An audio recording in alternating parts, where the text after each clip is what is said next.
Bom dia a todos, bem-vindos a mais um SIC Talks. Esse é o nosso 17º webinar. Eu sou a Diana Silag, coordenadora do SIC-USP, Centro de Inovação e Construção Sustentável.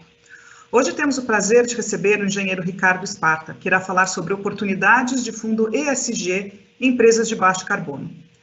Ricardo é diretor técnico e sócio fundador do ECAL. Ele é engenheiro químico e mestre em engenharia pela Escola Politécnica e doutor em energia pelo Instituto de Energia e Ambiente da Universidade de São Paulo.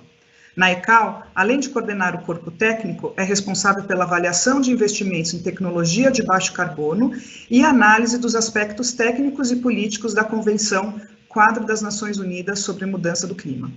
Ricardo também é membro do painel de acreditação do Mecanismo de Desenvolvimento Limpo e revisor de inventários nacionais de atualização da UNFCCC, Convenção Quadro das Nações Unidas sobre Mudança do Clima. Sua experiência prévia está relacionada à pesquisa e desenvolvimento em modelagem, simulação, otimização e controle de processos na USP e na Universidade de Stuttgart, na Alemanha. Após a apresentação do engenheiro Ricardo Sparta, teremos o depoimento do engenheiro Leonardo Guimarães Ribeiro, especialista em meio ambiente na Gerência Geral de Sustentabilidade da ArcelorMittal, contando como a Arcelor está atendendo aos critérios. Leonardo é graduado em Engenharia Sanitária e Ambiental pela Universidade Federal de Santa Catarina, possui especialização em Química da Água pela École Nationale Supérieure des Ingénieurs de Poitiers, e mestrado em Geologia pela Universidade Federal de Ouro Preto. Leonardo é especialista em meio ambiente da Gerência Geral de Sustentabilidade da Arcelor e, ao longo dos 15 anos de carreira, acumulou experiência em gestão ambiental empresarial, com foco em auditorias de fornecedores, certificação ISO 14001, hidrogeologia, ACV-DAP, economia circular e radioproteção. Foi coordenador dos grupos técnicos de recurso hídrico e áreas contaminadas pela FIENG, coordenador do grupo de avaliação do ciclo de vida no Instituto Aço Brasil. É o atual coordenador do grupo técnico de economia circular da Rede Brasil ACV, do qual também é presidente. Representa a ArcelorMittal Global no WG do World Business Council for Sustainable Development, Factor 10, cujo objetivo é acelerar a transição para uma economia circular no setor empresarial. Antes de iniciar, gostaríamos de agradecer nossos apoiadores, a Poli-USP, o Departamento da Construção Civil da Poli, a Cátedra Construindo Amanhã, a Bloco C, a ArcelorMittal, o Construliga e o CBCS. Eu gostaria de convidar os participantes a enviar suas perguntas pelo chat, na parte Perguntas e Respostas, que serão respondidas pelos palestrantes após a apresentação. Então, Ricardo, a palavra é sua. Obrigado, Diana. Bom, já feita a apresentação, né? Meu nome é Ricardo Sparta, eu sou sócio fundador e diretor dessas três empresas aí embaixo. A Equal é a mais antiga, as SO2 e a Bloco C são filhotes delas, são filhas da Equal inicial. E a ideia hoje é realmente dar uma pincelada em algo que está acontecendo, tá numa emergência, eu diria assim, no sentido de emergir, e no sentido de necessidade urgente, né, desses fundos ESG. Então, vamos lá. Mas eu começo buscando aqui três notícias recentes, aliás, bem recentes, né? A primeira que diz que setembro de 2020 foi o mês de setembro mais quente da história em todo o mundo, né? Ou seja, tem medições mundiais mais ou menos desde 1850, né? E desses 170 anos de medições de mês de setembro, o mês de setembro de 2020 foi o mais quente já medido. Um segundo dado, Lins, no interior de São Paulo, mediu a temperatura de 43,5 graus Celsius, que é a maior temperatura registrada no estado de São Paulo, desde que se tem registros confiáveis. Os registros confiáveis no estado de São Paulo não são tão velhos, não tem 150 anos, mas tem alguma coisa em torno de 80 anos.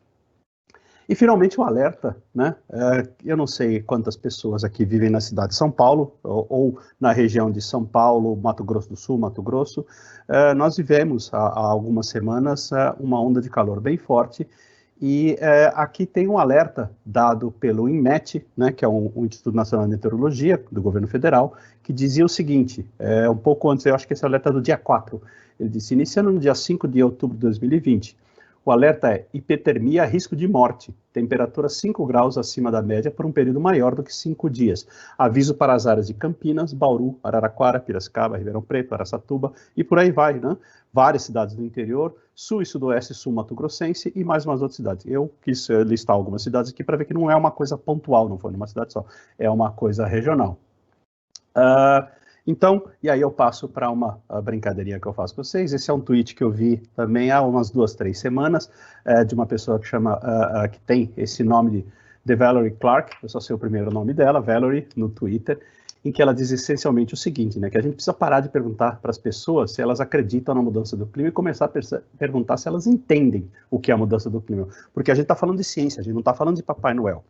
E eu uso isso para fazer uma chamada que, ultimamente, a gente tem visto políticos dando exemplos. Por exemplo, 2 ministros brasileiros disseram, um deles disse, na primavera do ano passado, ele estava em Roma, que a temperatura estava baixa, então a mudança do clima era uma mentira. E o outro disse que a mudança do clima era uma coisa velha, que é uma coisa que está acontecendo, mas é uma coisa para daqui a 500 anos. Não parece razoável. E uma terceira, agora, na sabatina da Suprema Corte, não a brasileira, a americana, a pessoa que estava sendo sabatinada, ela fez uma declaração, perguntado sobre a mudança do clima, de que a mudança do clima era um tema, era uma coisa para debate, né? E que ela preferia não se posicionar, porque ela não tinha conhecimento suficiente. E aí eu acho que ela fez uma confusão, né? Eu lembro que na época nenhum senador fez essa observação para ela, falou assim, a mudança do clima, primeiro ela disse, eu não tenho conhecimento suficiente, então assim, quem tem conhecimento suficiente, pelo que eu entendo, nesse sentido, são as pessoas que estudam isso. E para as pessoas que estudam isso, não tem dúvida nenhuma, o aquecimento global, a mudança do clima está acontecendo. E o que é tema para debate não é a mudança do clima, nem a ciência da mudança do clima, é aquilo que nós vamos fazer. Aí sim, que políticas nós vamos fazer, se nós vamos fazer algo mais intenso, menos intenso, se precisa fazer logo, se precisa fazer depois, isso a gente pode até debater. Agora, a ciência mesmo, a gente não tem mais o que debater, porque ela já está definida. E para dar um pouquinho de embasamento para vocês disso que eu estou dizendo, aqui a gente tem um gráfico que mostra a variação da temperatura, mais ou menos desde 1850, a variação da temperatura média global. A gente vê que a temperatura... isso aqui, ela está referenciada com a média de 1951 a 1980 sendo o ponto zero, né? Então a gente vê aqui, olha, de 1950 até 1980 é o ponto zero. Um pouco antes a gente tem uma leve variação, ela vai alguma coisa em torno de menos 0,4 até 0, e a partir desse período, mais ou menos a partir de 1980, ela vai de 0 até 0,8. Aí a gente fala assim, parece que não aconteceu nada lá atrás, e lá para agora, nos últimos 40, 50 anos, isso mudou bastante. Tem alguma explicação para isso? A gente sabe exatamente por que isso está acontecendo. E está acontecendo por causa disso aqui. Essas são as emissões de CO2, aqui é só dióxido de carbono, tá? Acumuladas no período. E a gente vê que houve uma emissão bastante grande nos últimos anos, na realidade. Então, para que vocês tenham um número, uma ideia, tudo o que nós jogamos para a atmosfera desde o início da Revolução Industrial até mais ou menos 1980, é a mesma coisa que a gente jogou desde 1980 até hoje. Ou seja, nos últimos 40 anos, a gente jogou tanto CO2 na atmosfera quanto a gente jogou nos 200 anos anteriores. Então, é por isso que isso está se acelerando, né? E é importante dizer que a partir dos anos 80 que a gente tem a informação de que isso poderia ser algo grave que a gente deveria fazer. A própria Convenção do Clima é de 1990. Então a gente está discutindo isso com alguma intensidade desde 1990, mas isso não fez ainda com que a gente reduzisse as nossas emissões. Mas, já que politicamente a gente está com algumas dificuldades, uma coisa que é interessante perceber é que a iniciativa privada parece que está reagindo a uma pressão da sociedade, tá? E aí é que vem a história da emergência desses investimentos ESG, né? E uma busca de melhores práticas ambientais, sociais e de governança. É daí que vem o ESG, E de Environmental, S de Social e G de Governança. E o que está por trás disso, né? Primeiro, uma necessidade de resposta à opinião pública, e segundo, porque faz sentido a sustentabilidade. Porque sustentabilidade não se traduz apenas em algo ambiental. A gente tem métricas ambientais que vão ajudar o investidor a entender o relacionamento da empresa com o mundo natural, isso é a dependência dos recursos naturais, que é o que está aí. Isso é de uma fonte de um artigo do Centro Empresarial Brasileiro para o Desenvolvimento Sustentável.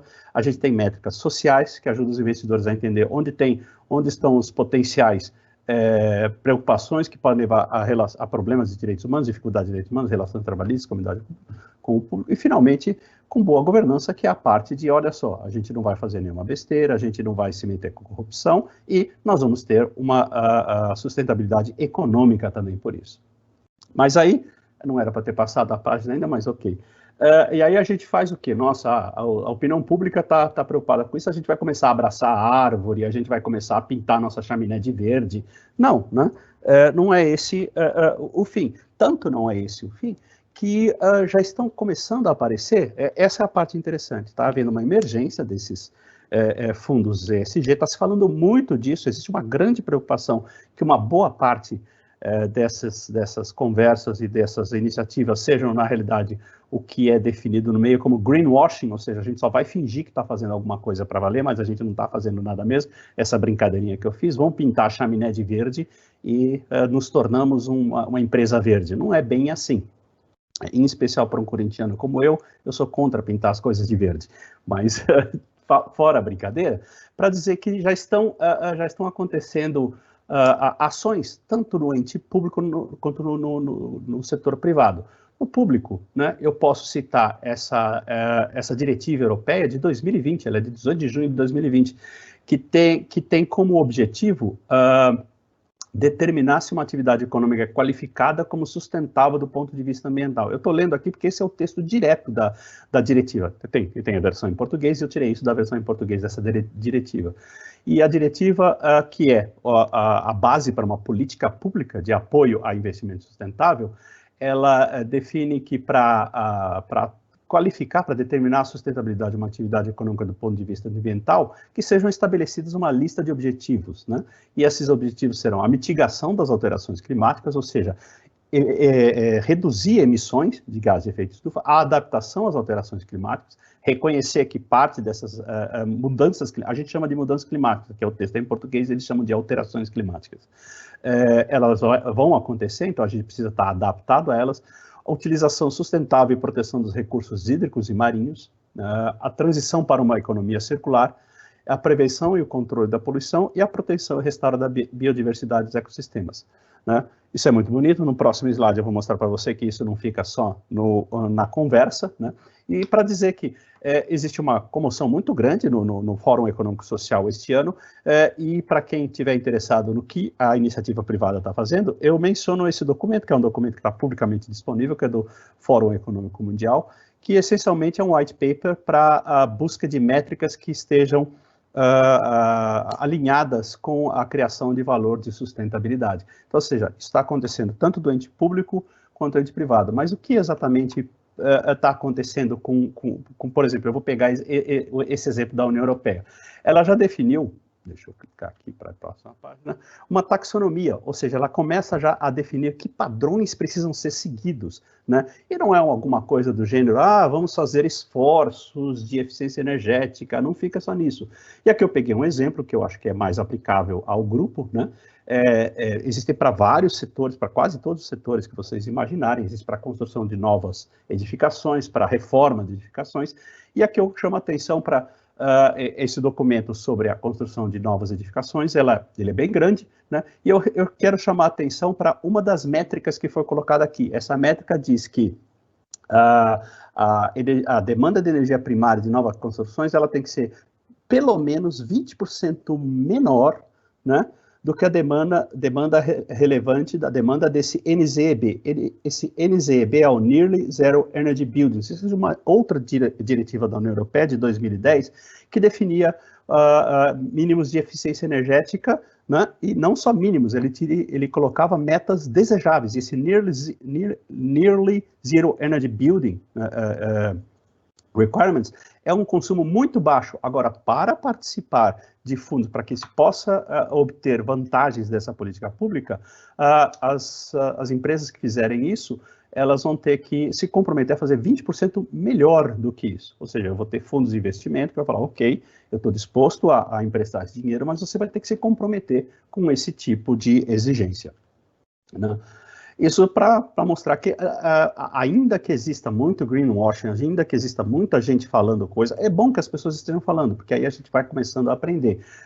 Já existe um movimento para endurecimento e para que exista um rigor na definição desses fundos, né? E onde a gente está nessa história? E o Brasil, como é que está? Apesar do negacionismo de parte do governo, das dificuldades, eu queria lembrar que dentro da Convenção do Clima, aquela que foi negociada em 1992 na ECO no Rio de Janeiro, que previu reduções de emissões até 2012, do qual faz parte o protocolo de Kyoto, que não houve um acordo, ou seja, a gente está discutindo isso há 30 anos, e ela vai para frente, vai para trás, mas o Acordo de Paris, que é o último acordo, que é o acordo vigente, né? Ele foi acordado em 2015 e o Brasil transformou já isso em lei, né? A gente tem o decreto 9073 de 2017 que diz o seguinte: o Brasil vai reduzir as suas emissões de gás de efeito de estufa 37% abaixo dos níveis de 2005, ou seja, o nível de 2005 é a minha emissão de referência, e até 2025 eu vou reduzir 37%. Eu vou fazer com que as energias renováveis na matriz energética cheguem a 45%. Essa é uma parte que não é muito difícil, que o Brasil tem um pouco mais de 40%. Até dá para colocar isso, a não ser que a gente descubra muito petróleo pelo Brasil, que é o caso, né? Então, assim, existe o risco da gente ter todo esse petróleo aí na nossa costa e a gente não poder extraí-lo do solo, né? Seria interessante os formuladores de política pensarem um pouquinho nisso também. Promover o cumprimento do Código Florestal e novos padrões de tecnologia limpa e medidas de eficiência. Aqui entra bastante a parte de construção, né? Melhorias na infraestrutura de transporte público em áreas urbanas. Aqui está um pouco genérico, né? Mas aqui vem uma parte que é importante. Desmatamento ilegal, zero até 2030. Né? Eu lembro que quando teve a discussão disso, eu participei de uma reunião no Itamaraty, onde era permitida a participação de público, né? Não é que eu era convidado especial, qualquer um podia participar, eu fui até lá para participar da discussão dos compromissos que o Brasil ia oferecer, e eu lembro que eu fiz esse comentário, eu falo, eu acho um tanto estranho fazer esse tipo de compromisso, porque essencialmente o que a gente está dizendo é o seguinte: a gente não vai cumprir a lei até 2030, mas em 2030 a gente vai cumprir a lei. Eu acho uma promessa fraca, mas é uma realidade, a gente não cumpre a lei até hoje, tem dificuldades. E finalmente restaurar 12 milhões de hectares de florestas e 15 milhões de hectares de pastagens degradadas. Pô, que legal, mas e aí, como é que a gente está se saindo nisso aqui? Infelizmente, não muito bem. E aí, nosso calcanhar de Aquiles são as queimadas, né? Então, a gente vê, por exemplo, aqui o que acontece no Pantanal, em queimadas no Pantanal. A gente tem dados desde 1998 até 2020, a gente tem que ter uma variação grande. Teve um pico aqui no início dos anos 2000, desde então teve uma pequena queda, e aconteceu alguma coisa em 2019, e aqui é 2020, notem, 2020 aqui é só até setembro, né? A gente já está com o dobro dos nossos piores momentos em setembro. E com relação à Amazônia, a gente tem o rosinha, aqui a gente tem a partir de 2015, a gente vê que 15, 16, 17, eles estão mais ou menos num patamar não muito interessante, né, mas ainda limitado, e acontece alguma coisa em 2019 e 2020 que dispara esse desmatamento. Isso é ruim, né, porque desmatamento e esse tipo de coisa joga muita... Esse é a nossa maior fonte, hoje, de novo, é a nossa maior fonte de emissão de gases de efeito de estufa como país, né? E detalhe, os satélites veem isso. Não adianta a gente ir na imprensa e falar que isso é mentira, que foi o Leonardo DiCaprio que fez isso, que foi, seja lá quem for. A gente precisa levar a sério isso.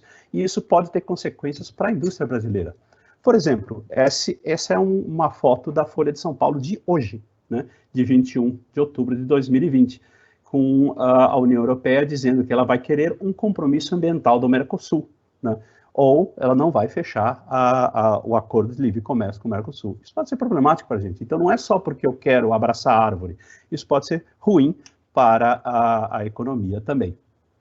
E aqui, só para complementar a parte de política, né, uma vez por ano, a Comissão Europeia faz o State of the Union, Estado da União, um discurso, e no discurso desse ano, eu retirei dois trechinhos aqui que eu acho que são interessantes para a nossa conversa hoje. A primeira, por ser ligada a edificações, e a segunda por ser ligada a possíveis retaliações que podem acontecer se a gente não for um pouco mais responsável com os desmatamentos, né?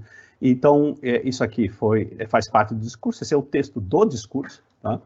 Em que a comissária disse o seguinte: nossos edifícios geram 40% das emissões que produzimos, eles precisam se tornar menos despertadores, menos dispendiosos, e por aí vai, né? E ela fala, inclusive, eles podem deixar de ser uma fonte de carbono e passar a ser um sumidor de carbono se utilizarem de materiais de construção como a madeira, tecnologias inteligentes ou mesmo a inteligência artificial. E aqui já vai a dica para o setor de construção, onde existem possíveis maneiras de atacar o problema.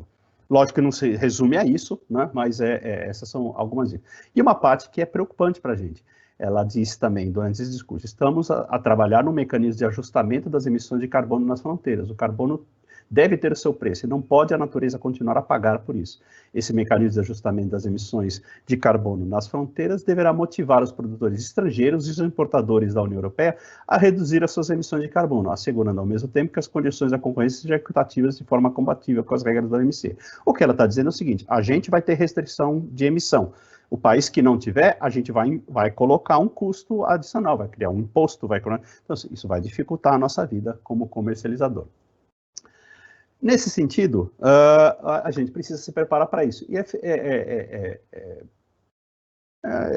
eu fico feliz de ver que os fundos ESG estão se tornando um assunto muito importante. Mas aí eu vou para a parte mais do arroz com feijão, que é, todo mundo aqui sabe qual é a sua pegada de carbono? Todas as empresas sabem o que fazer para reduzir as suas emissões, etc. Ou as empresas sequer fazem inventário de emissões? Então, assim, eu diria que uma das chamadas aqui, dos grandes objetivos dessa minha conversa é, em primeiro lugar, dizer o seguinte: está havendo uma movimentação de investidores que estão começando a ter preocupações ambientais, sociais e de governança. Uma das principais preocupações é com relação à emissão de gás de efeito estufa. Você sabe onde você está, onde a sua empresa está em relação a gás de efeito estufa? Sim, você já fez algum emissário? Porque assim, você só vai saber onde você está se você tiver um inventário e se você pudesse comparar com os outros, né? O benchmark, eles existem. Segundo, para onde você pretende ir? Será que eu preciso imaginar assim, o que eu estou pensando no meu negócio é fazer as seguintes atuações e fazer uma modelagem e uma simulação do que vai acontecer se eu prosseguir da maneira como eu estou pensando. As minhas emissões vão aumentar muito, se elas vão aumentar muito, eu posso ter dificuldades com os meus fornecedores, com os meus clientes, né? E aí, eu tenho que mudar, eu preciso mudar, eu tenho potencial para evitar a emissão, eu tenho potencial para mitigar a emissão, ou seja, fazer utilizando processos mais limpos ou processos menos intensivos do ponto de vista energético. Eu posso fazer algum tipo de captura, como, por exemplo, plantar árvores, aumentar reservatórios em algum lugar. Eu posso pensar em alguma coisa. E o que eu posso fazer para começar a mudar a cultura? Os fundos ESG estão aí justamente para isso, para dar esse sinal. Se você precisar de crédito, a gente vai começar a exigir isso de você, né? E outra opção é, o começo, quando a empresa faz os seus primeiros inventários, talvez ela começar a trabalhar com compensação, aquela história de, a gente está fazendo isso, a minha empresa está fazendo isso muito com pequenos escritórios ou empresas que elas fazem, tem um cálculo, elas têm uma emissão pequena, elas não têm como evitar essa emissão nos primeiros anos, né? Elas compensam, por exemplo, comprando redução de emissão de um outro projeto, etc. Isso pode ser uma ferramenta muito útil para mudança de cultura. A gente precisa começar, as empresas precisam começar a pensar nisso, né?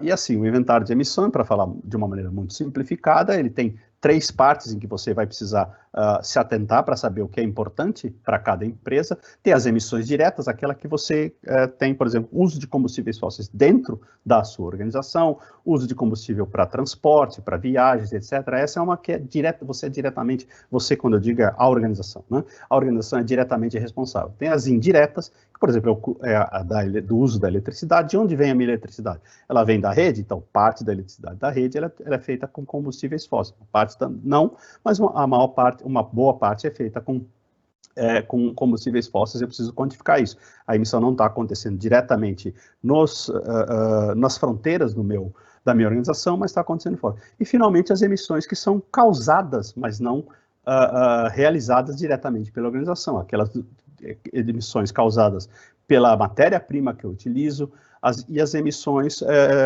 que o meu produto que eu estou vendendo vai causar depois que sair da minha porta. São as chamadas emissões upstream e downstream. Eu preciso ter uma ideia do que está acontecendo, porque não adianta nada eu arrumar uma coisa se o meu produto vai causar muita emissão lá para frente. Eu vou ser cobrado por isso em algum momento. E aí, um pouco fechando já a apresentação, dizer que as empresas elas precisam ter algumas metas, a gente vai precisar de algumas metas, né? Porque a redução de risco vão exigir mudanças significativas, então eu preciso começar a pensar se eu preciso compensar, reduzir, eu preciso buscar neutralidade, né? Porque o aumento de regulação vai acontecer. Metas de longo prazo devem ter como objetivo principal redução, eu tenho que almejar a neutralidade, mas, como eu estava falando, compensação pode ajudar no meio desse caminho a uma mudança de cultura, né? As ações precisam ser utilizadas com indicadores que possam ser verificados, que sejam transparentes, que possam ser publicados, né? Isso vai ser exigido em não muito longo prazo, né?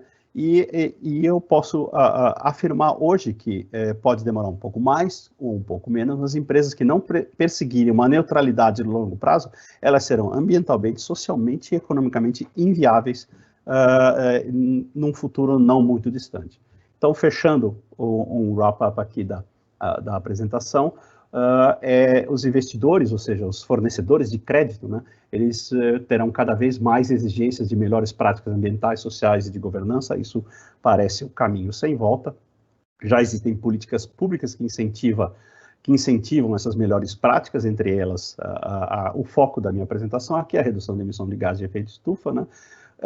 Haverá impactos econômicos e somente quem se ajustar vai sobreviver, né? Então, assim, você vai ter que ajustar a sua empresa ambientalmente, vai ter que ajustar socialmente, né? E isso vai causar algumas mudanças na sua empresa, e se você não se adaptar a isso, as pessoas vão parar de comprar. Eu tenho um exemplo, por exemplo, eu posso falar de uma política nacional até brasileira, né, que chama RenovaBio, que é de fornecer créditos de redução de emissão para combustíveis renováveis, e a gente está trabalhando com alguns produtores, e os produtores vão começar a trocar os seus fornecedores de matéria-prima, no caso de cana-de-açúcar, para quem produz álcool, de soja, para quem produz biodiesel, porque esses fornecedores não conseguem entregar produtos que tenham garantia de que não estão fazendo, por exemplo, queimadas, que não estão fazendo isso. Isso já está acontecendo dentro do Brasil, isso vai se expandir, vai acontecer para fora. É importante fazer o inventário para saber onde está. Eu preciso de uma fotografia do momento e tentar simular, e modelar e simular para onde eu estou indo, para, se for o caso, fazer correções desse rumo, né? Eu posso ajudar fazendo compensações de emissão num primeiro momento para mudança de cultura, mas eu tenho que planejar uma redução de longo prazo e almejar a neutralidade no horizonte não muito distante, ou seja, até 2030 e 2050. Eu acho que o Leonardo vai falar um pouquinho disso daqui a pouco e vai ajudar a ilustrar o que está se passando na cabeça de empresas que têm esse tipo de responsabilidade. É isso. Bom, tá aí os meus dados de contato. Eu estou à disposição para perguntas agora, depois da apresentação, ou se quiserem também conversar comigo em algum outro momento, podem escrever para mim e me mandar mensagem. É isso aí. Muito obrigado e uma boa tarde. Estou à disposição para as perguntas. Obrigada, Ricardo. Obrigada pela apresentação excelente. E eu vou passar agora, então, a palavra para o Leonardo Ribeiro. O Leonardo vai contar como que a ArcelorMittal estruturou a pauta ESG ao longo do negócio. Leonardo, a palavra é sua. Bom, boa noite já a todos, né? Eu vou ter uns 5 a 10 minutinhos aí para falar, mas deu vontade de trocar uma ideia e bater um papo aí com o Ricardo, né? Sobre todas essas questões aí, esse grande desafio nosso que é o desenvolvimento sustentável, né? Eu até coloquei esse slide aqui durante a fala dele, porque eu acho que é isso, né? A materialização dos ODS, ele ocorre do desenvolvimento sustentável, ele ocorre pelos ODS, e eu gosto muito dessa forma que o Instituto de Estocolmo de Resiliência colocou, né? A biosfera sendo base para uma sociedade equânime, diversa, né? Na qual a economia ela é promotora disso. E o 17, né, a cereja do bolo, que a gente fala no formato de bolo aqui, são as parcerias. A gente só vai conseguir atingir, ou pelo menos superar esse desafio por meio de parcerias, né, cooperação. Eu acho que essa é a grande lição aí que a pandemia nos deu, né? E aí eu coloquei esse slide também para que a gente entenda o aço, né? O aço é um dos materiais mais utilizados do mundo e por isso os impactos são absolutos são mais significativos, não tem como negar. 50% vai para a construção, mais ou menos, infraestrutura predial, infraestrutura hospitalar e tudo. Se a gente pegar uma perspectiva aqui da demanda do aço por PIB, a gente vê que ele se estabiliza aí por volta de 10 toneladas por pessoa, com infraestrutura hospitalar, carro, casa, né, moradia, etc. E se a gente pegar as perspectivas aí da população, do crescimento populacional, e considerando que a gente vai ter uma classe média chegando, né, se tudo der certo, a gente vai chegar com uma demanda aí para 2050 de passar de 1,7 bilhões para 2,6 bilhões de toneladas de aço. Ou seja, como é que a gente aumenta essa produção e reduz em termos absolutos não só as emissões, mas todos os impactos que são gerados, né? Porque a gente tem toda a questão da biosfera que vem por detrás disso, né? Então, assim, a abordagem da ArcelorMittal é entender que o aço tem um papel nesse futuro, né? Nesse desejo nosso de um mundo diferente. E ele tem as 10 diretrizes que conversam com os 17 ODS, uma mandala, no qual a gente fala da pauta ESG, né? Meio ambiente, mudanças climáticas, a parte social e também a questão da nossa cadeia, né? E aí a nossa abordagem é bem essa, não adianta só olhar para o meu processo. Então a gente liderou e foi criada uma instituição sem fins lucrativos que chama o Aço Responsável, Responsible Steel, que são critérios que a gente colocou no board, né? ONG, sindicato, ONGs reconhecidos para falar assim, o que significa ser um aço responsável? O que significa ter um processo de aço responsável, né? Então isso foca muito na nossa cadeia também, né? Como é que a gente garante o ESG dentro da nossa cadeia? Os nossos processos, que eu vou falar um pouquinho mais, e também os nossos modelos de negócio. Tanto uma abordagem holística em relação à construção, quanto na questão da mobilidade, né? E aí a gente começa a entender que o aço, a partir do momento que você tira o minério de ferro e você transforma em aço, se você fizer uma gestão adequada do estoque, ele vira um material praticamente permanente. Então, assim, a pegada é um pouco de economia circular e de baixo carbono. De nada adianta eu pensar num processo, num produto que tem baixo carbono, se lá no fundo ele vai gerar um problema, um impacto ambiental no fim da vida dele, né? A gente tem que pensar nessa circularidade, né? E a ambição da ArcelorMittal é reduzir significativamente a nossa pegada de carbono. O aço é responsável por 7% das emissões globais, no Brasil é 4%, e isso é visto pelos investidores, que está um relatório que mostra como é que é a pegada por tonelada, quais seriam as rotas possíveis, né? E a ArcelorMittal, no ano passado, ela falou que seria carbono neutro na Europa, e nesse mês ela falou, olha, não adianta, eu tenho que ter uma meta global para isso, independente se tem regra no país ou não, porque o aço é uma commodity, então, na verdade, ou eu estou desindustrializando um local, ou eu estou trocando uma usina que está fazendo o aço mais caro por demandas de redução de CO2 mais eficiente, por uma usina que tem uma pegada pior, né? Então, assim, inclusive hoje, então, a ArcelorMittal Brasil tem a meta de ser carbono neutro em 2050. E a gente lançou um relatório mundial que não fala só que seremos, mas mostra como a gente pensa em chegar lá, né? Então, assim, primeiro, é colaborativo, a gente precisa realmente de uma infraestrutura de energia, eu não vou dizer nem renovável, uma energia limpa de carbono, né? Nada é 100% limpo, né? Vou precisar do metal, do aço, do concreto para construir isso. Isso tem uma pegada, mas obviamente que isso pode ser compensado ao longo da vida dessa geração de energia. Em algum momento a gente vai ter que passar por uma captura do carbono e transformação dele, ou mesmo, né, armazenamento, e pensar nessa questão de circularidade do próprio átomo de carbono. Então a gente tem metas aqui, existe na Europa uma meta de reduzir em 30%, muito aumentando a questão da sucata. O aço é um material que ele tem uma longevidade, né? A vida média é 40 anos, então a demanda de hoje é muito maior do que o que tinha, do que a sucata que temos disponível, que reflete a produção de 40 anos atrás, né? E também uma rota usando hidrogênio, obviamente para isso a gente precisa de um hidrogênio livre, também hidrogênio limpo para emissões, que vai substituir o carbono no processo de redução do aço. Aí depois, se eu tiver tempo, eu falo um pouquinho mais disso, né? E aí estão exemplos de que a gente não só fala como vai fazer, a gente está fazendo testes em escala piloto, em escala comercial já, muito com o apoio do financiamento do projeto Horizon 2020, né, como foi falado aí, mas então investimentos na ordem de 2 bilhões aí, com parceria, obviamente, com financiamentos governamentais que a gente precisa também ter aqui no Brasil para que a gente consiga buscar, né. E o Brasil tem um diferencial, que é o eucalipto, né, é uma tecnologia desenvolvida há anos por nós e consolidada já. À medida que o eucalipto cresce, ele capta o carbono e, obviamente, que depois ele é reemitido, né? Mas no balanço isso faz um processo com uma emissão de carbono muito mais baixa. Obviamente que a gente tem que avaliar todos os impactos